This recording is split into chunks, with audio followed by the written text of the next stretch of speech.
What's up? The Shark Daymond John here from ABC Shark Tank, and you're watching EliteDaily.com. How did you grow up in Hollis, Queens during the heyday of Rum DMC and LL Cool J, inspiring your ambitions? Well, how I was growing up in the heyday of Hollis, I think it was a great time. I think because it was that fusion. It was a middle class neighborhood, but the kids still went out and interacted with each other, played football, played baseball on the streets, stickball, whatever the case is.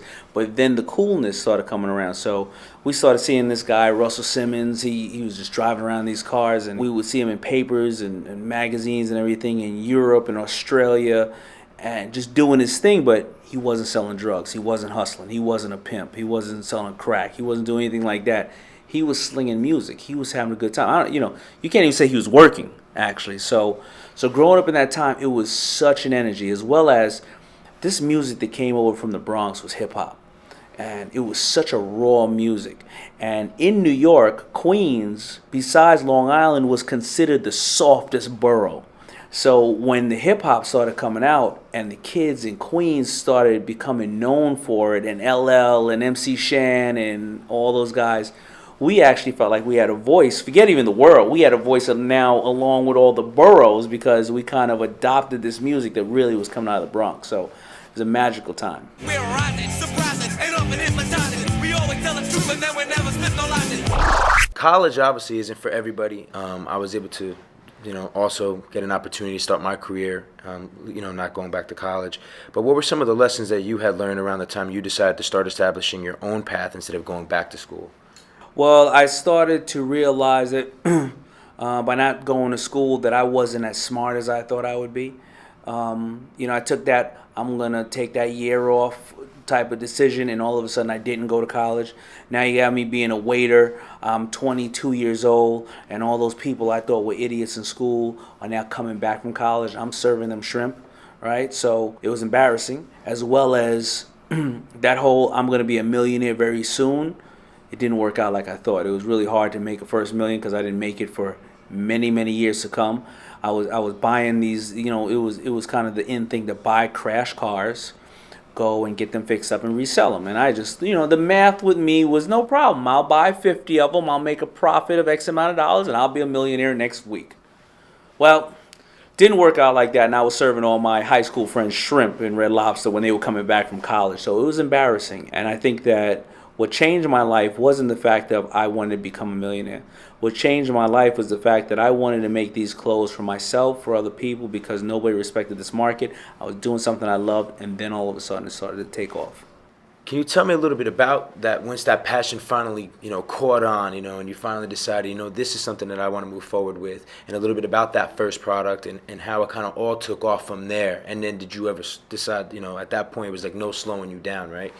Yeah, well, when that passion, when that thing grabs a hold of you, and as they say, when the needle is finally in the vein and you're really hooked, it's like being in love. It's like you thought you liked somebody when you were 13, 14 years old, and that was just something new and it was puppy love. But when you're 22, 23 years old and you're out there sitting there making life decisions and saying, I can see myself with this person for the rest of my life, and you're getting butterflies every time you see them, that's what it is when you have a business and you have a company that you love. You can't see anything else. And I would have dressed people till today for free if I could. And I'm sure you hear that from everybody else. An artist will rap and sing, anytime they can be seen. And just like the kids in school who always got kicked out in special ed who are comedians, they can't help it. They know that that's the biggest bully in the schoolyard, and they can't help it but crack a joke, even though they're going to get their head cracked open, but they just love what they're doing. And that's just how it was as a business. When I fell in love with FUBU when I saw that first person walking down the street with my product on. FUBU. FUBU. Come on. FUBU.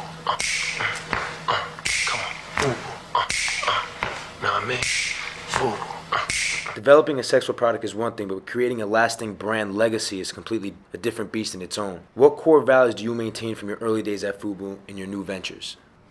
I think that there's 4 levels that any brand or product can go through, they won't all hit the 4 levels. So you can have an item, and that item is, all right, I'm making bottled, there's water. And water can be getting anywhere from the fountain to the stream, or you put it in a bottle. You can then have a label. You put any label on there because you go into the store and you say, well, that's bottled water. I don't know the label's name per se. Then you have more of a brand, Dasani. It's a brand. We don't know much about it, but then you can become a lifestyle. Avion, vitamin water. So a lot of us don't get to the level of lifestyle where if you copy a piece of paper, somebody may say go Xerox it when really Xerox is a company, or you ask for a soda and somebody calls it a Coke, where it basically categorizes everything. You search for something, they say Google it no matter how you're searching, and that becomes a lifestyle. It's a challenge to go through those processes, and what I do with all my companies is I say to them that the easiest thing to sell in the world is the truth. Back in the days it was, make it they will come, and we can put some lipstick on a pig and dress it up. With this world of transparency today, you can create the biggest lie campaign that you like, but one person at your office can send out a tweet and say it's all garbage, and you're over. So if you understand that the easiest thing to sell is the truth, and you know your DNA, if you put that out there, then people will understand it and people will respect it. Or at least if you lose, they just weren't feeling you, but you know what it was. Wow, that is out of all the people that we've interviewed, that is one of the best statements that I've learned from an entrepreneur. Oh, my crap works for you? Okay, no problem. But you know what? The beautiful thing is, it's my story. It's what I've learned in my life. It could be good, bad, or indifferent. But again, it's the only thing I know. And that's the easiest thing that sells the truth. Right. The first year of business is obviously the most difficult for entrepreneurs. What was your work ethic like the first year of business and today? I wouldn't really tell you the truth that the first year of business is the most difficult because the first year of business, you're still learning, and often you're small enough and you're agile enough to make the corrections and learn the mistakes. I would say the first year of when you have employees and you have responsibility is where you really learn the challenges. I've been fortunate enough to be the entrepreneur in residence at a university, Babson University in Boston, Massachusetts this year. And there was a book written by the President Schlesinger, Len Schlesinger, and it taught entrepreneurship. And I never thought you could be taught entrepreneurship. You could be taught business, but not entrepreneurship. And the thing that all entrepreneurs have in common is every entrepreneur makes an affordable step forward, no matter what direction it is. Then they learn from that and they repeat it. That means that when you're in the dark, you can't see, you make a small step, you feel around, you keep going, or you step back because you stepped on something, right? And that's the first 1, 2, 3, 4 years of business entrepreneurs make the affordable step. The other people who are not entrepreneurs, who are doing it for money, make sometimes unfortunate steps. They go and they say, I need to get $1 million because that's going to cure the problem. Now you got $1 million problem. Or they make bad steps because they want to go get money because they just want to go get money. They want the Benz, and all of a sudden they end up in a place that they don't want to be, or sometimes they end up not existing at all. So, you always just have to be somebody who really loves what you're doing and make an affordable step forward and learn and then repeat. Yeah, I mean, with Elite Daily, that's something that I think has made us become successful at this point. It's something that I've learned is the fact that we just work so hard to build something that people love and worry about money later. Let's just build something that that people will love and enjoy and be passionate about our work, and that'll come down the road. So absolutely, if all you care about when you have a business is what are you providing for the customer, how is the customer satisfied, and you're making affordable steps to keep providing, and then you're homing it in, you're fixing it and presenting it back out, your customer's going to love you for it. Unlike people who make steps and then they say, we're big enough, we start alienating our customer, it's about us. When you start doing that, you lose people just as fast. Right. The culture of hip-hop has catapulted the success of your first companies. What parallels do you see between hip-hop and entrepreneurism? That's a good question. I've never been asked that before. Hip-hop and entrepreneurialism. I think hip-hop is the rawest form of entrepreneurialism. Why? Because you have to really be your gut, you have to have talent, and you have to also, at this day and age where there's a lot of commercial aspects to hip-hop, you have to navigate the water. So unlike before, you get signed to a major label, you're out there, this time guys are either if they're not getting it off a mixtape, or they're not found on YouTube, or they're not collaborating, they have to be an entrepreneur, because to be a successful writer or hip hop guy, I mean, all of us can rap to some extent. All of us can say spoken word. All of us can get somebody to do it for us. So if you can't separate yourself by applying yourself with a delivery system to other people, you're not going to get out there. And that's the good thing. And that's why hip hop creates really raw energy, because it's the voice of the streets. It's the voice of people who are celebrating love or mad at where their environment has at what their environment has taught them. But also it's coupled with, how am I going to get the rest of the information out to the world? Because anybody can get on Twitter, YouTube, Facebook, and just say, listen to me. So how are those entrepreneurs getting out there? How's Machine Gun Kelly getting out there? How did we find him? He's an entrepreneur too, as well as he's an artist. Everyone aspires for success. So what drives you to work so hard? What drives me to work so hard is that I'm doing something I love. I love educating people. I love making deals. I'm at the age now where, those people that walk on the Shark Tank, or the people I invest in, any of the companies I invest in, I see that twinkle in their eyes, and that energy that I had when I was younger. I'm also older now, that I'm not as hip as I may think I am. And this digital age, the best thing to ever do is to understand that you may not know a lot, but you may tap into some of those geniuses. Because when I'm on Shark Tank, I look at some of those people and I go, man, why didn't I think of that? Why didn't I think of that? But that person's going to let me get 20, 30, 40, 50% of their dream and work with them, and they have that energy, and they're going to keep going. Let's say the business doesn't work out. What do I have? I got another partner for a new business that we're going to do. So it's all about the person, the technology, and the fact that I love being active and out there and just creating things and creating brands. What was the most crazy idea that you came across that blew your mind being on that show? There's so many guys that came across. The craziest idea that blew my mind, and I'll tell you the truth, it's this guy, he was dancing and he was drawing cats. And it was, I'm going to draw a cat for you, right? I want to draw a cat for you. I want to draw a cat for you. And I really wanted the deal, but I hate to say it, my ego, I couldn't fight over a dude that was dancing, drawing cats. And I was fighting with Mark Cuban over it. And that guy, I really liked it, because you know what, I looked at that thing as being the next Hello Kitty. Him drawing these cats and putting it out there, and then he kept dancing, singing this stupid song. But I think that was the guy who I really am mad. I didn't get. He was crazy, but obviously you got other people who were just totally out of their mind. But that guy was out of his mind in a good way, and I loved it. That's great. What was that? What actually was a great idea that maybe you invested in, or one of your co-judges invested in, that turned out to be a big success now? Well, there's a lot of great ideas that turned out to be great successes. I think the quickest flip of something that I did was Kevin O'Leary invested into a company called Talbot Teas, and these were two guys, and they were like the Versace of teas. And like the coffee craze maybe 10 years ago started, this tea, gourmet, exotic tea market is starting to grow. And these guys really about 4 years ago created this beautiful blend of teas. I couldn't get in the deal at the time because I had already invested in a tea company. It was a conflict of interest. But after the show was over, Kevin O'Leary came to me and said, what can we do? And I realized I'll make way more money flipping this deal than I would with the money I was losing on the current tea deal. So I got out of my other deal, and we sold this thing to Jamba Juice for a lot of money.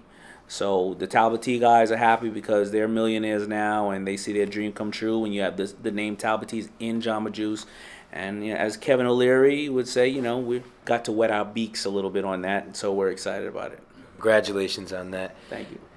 How was it when you first made your first million? What was the first thing you bought or did when you first got that real big sense of success? When I made my first million, I don't recall what I did, but what I do realize is when I made my first million, I realized how poor I really was.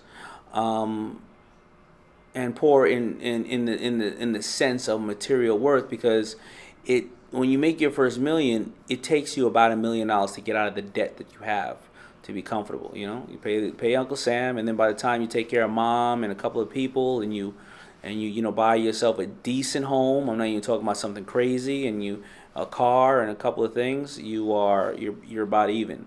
So, you have to treat that first million like it's going to be your last. And you often see that with athletes and people, because athletes, they say 75% are bankrupt 3 years out of the league. Because, you think it's all going to keep coming in, and it's not. So when you take it, you got to get yourself even and move forward. Right. You're notorious for always having your hands in a little bit of everything. What are the most important businesses you're involved with right now, and what should we expect hitting the market this year from Daymond John, and any stealth projects in the pipe? Yeah, well, the most important businesses that I have now are obviously going to be every one of my businesses, because they each are a child, and they each need attention, and some of them kind of can go a little bit on autopilot, but some of them need some TLC. But what is my objective this year and going on to next year? It would be my acquisition of all technology. I think the tech space is where everything is going. So I have two objectives: technology and health and fitness. I invested in many CrossFit gyms because I love the health and fitness space, and you'll see on the show that I will go after most technology plays. I invested in a company called Mobley. It's like an Instagram and things I think it's me and Leonardo DiCaprio and Serena Williams and Toby Maguire and somebody else is in there. So it's really technology and health and fitness are my objectives. Then you'll love Elite Daily. Yeah, you're right about that. So I'm here. Great.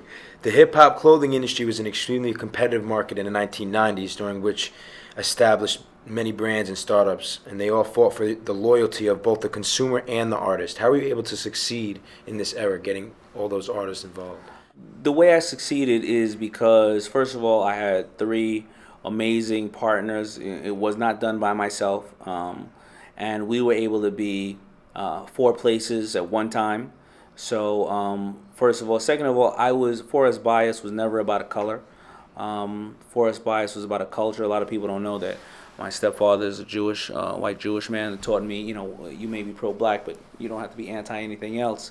So we were able to create a movement from many, many different areas. From Japan. The first places to buy the product was Japan and Seattle, Washington. So what we were able to do, we were able to tap into a cultural movement at time. We were from Hollis, Queens, so we were fortunate enough I was on tour since I was 12 years old. Fat Boys, Run DMC, Big Daddy Kane, Houdini, Eric B. and Rakim. Those were the tours I was on at 12 years old. So we had deep, deep roots in hip-hop with artists. We just grew up in the business. The people that came around in the 90s and later on who just wanted to follow the trend, it may have been more challenging because the culture was already baked in, the price was already baked in, and it was a little more challenging when you got into 2000. But we just were part of a great, great movement. How important do you think it is now, with new ideas, new startups, actually getting somebody involved who may be a celebrity or somebody like yourself as a partner in that business? I was fortunate enough to partner up with LL Cool J, and LL Cool J is not only a legendary artist, but he is a worker.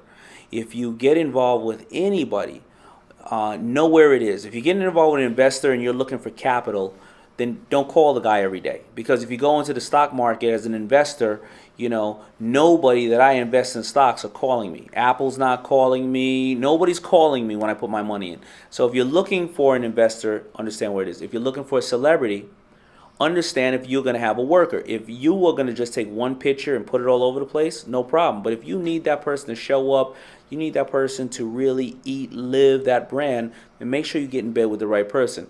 I got in bed with LL in regards to business, and this guy, he put FUBU in the Gap ad. He wore FUBU on any given Sunday. He put it everywhere. I have pictures with him meeting the president in FUBU. I wouldn't even meet the president in FUBU, right? So it's not about the name. It's about people who works the brand. And the higher and the bigger a celebrity is doesn't necessarily mean anything, because a lot of times, people won't relate to them. But Suzanne Summers, you know how many Thigh Masters she sold? George Foreman, way after he lost his championship, you know how many Foreman grills he sold? When you get with people who people can relate to, you don't always look at the A entertainers, because that guy may just take a check from you, take one picture and leave. You got to have people who are working for you, whether they're your investor, whether they're your entertainer, whether they're your strategic partner. It's about people who are ready, who see your vision, you understand what they contribute, and you work with them. What advice do you give any young entrepreneur trying to raise money on the Shark Tank or in real life in general? Well, when people are trying to raise money or pitch in general, people need to understand that they need to pitch in regards to what is attractive to the person you're pitching to. Often, too many times, people will pitch and say, I want to be rich, I want to create this company, I want to do this and that. And that has nothing to do with me. Right? So first of all, you have to pitch in regards to what's the value for that person. Second of all, and more important than anything else, is if you don't already have the brand built or you don't have sales to show proof of concept, then I'm going to have to do that. So why own 50% of your company and work on your idea when I can own 100% of my idea and my company? So money is as expensive as it is in regards to becoming early. If you come to me at a really early stage, that same $100,000, I want 90% of your company. If you go and show me that you can make some sales, that there's people who want the product, that $100,000 may become 20% of your company. So the more that you can do on your own before you bring in capital is extremely important. What are some of the key characteristics that you look for on the show or in any given day that somebody's pitching you an idea? Well, by far, I look at the person first and can they run a business. You know, when you partner up with somebody, it's like getting married. So I may talk to you every day on the phone for the rest of our lives. Are you going to call me every day on the phone for the rest of our lives because you can't solve a problem, because you have a problem, or because, we can't get around the problem collectively? So first of all, how am I going to deal with the person? Second of all, are you running the business and you sharp enough that if you do call me with the problem, you have tried to figure it out 10 ways from Sunday on how to solve it. So when you call me, not only are you going to tell me the problem for us to work collectively, you're going to tell me what you learned so I can educate myself in that business. See, that's one less path for us to go down. And then finally, it's going to be, is the business a business? Is it scalable? Can this business go from 10,000 to a million? Because sometimes a business doesn't need partners. If you have your own business and you're doing $100,000, $200,000 business, you're making a profit of $50,000, $75,000 a year, you got a great business for you. You just don't need partners.